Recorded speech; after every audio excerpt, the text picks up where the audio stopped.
Dans la fraîcheur de l'aube australe, un arbre se dresse, géant immobile aux ramures courtes acérées. Un ennemi se tient près de lui. L'ennemi se nomme Koudou, une grande antilope au pelage rayé, dévoratrice de feuillage. L'arbre est un acacia. Dans un instant, il mettra en œuvre une stratégie implacable et mortelle. Cet animal qui le menace ignore encore que l'acacia va le tuer. La cible est un grand mâle robuste. Bâti pour déjouer les attaques des grands fauves, aujourd'hui ce Koudou n'échappera pas aux griffes invisibles qui s'en prennent à lui. Après des heures de vaine résistance, la bête est terrassée.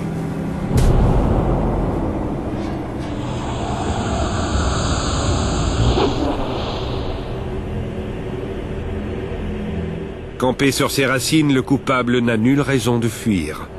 De son forfait, il n'a laissé ni empreinte, ni mobile.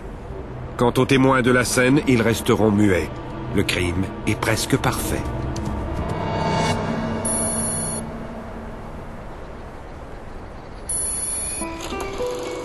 Tout a commencé au début des années 80, dans la paisible région du Transvaal.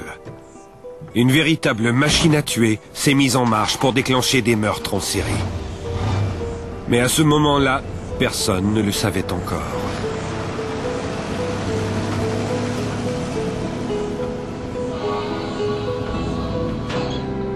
Fermier dans la région, Annie Roberts inspecte chaque jour une partie des 3600 hectares de sa propriété. Comme d'autres Boers, descendants des pionniers d'origine hollandaise, Annie a abandonné l'agriculture pour exploiter une richesse qui s'offre plus facilement à lui, la nature. Le ranch de Kruis River est une réserve de chasse privée.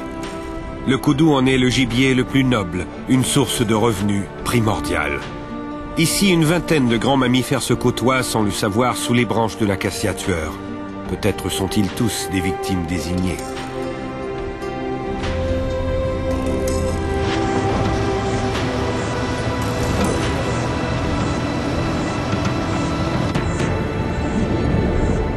Ce matin-là, la nature apparaît.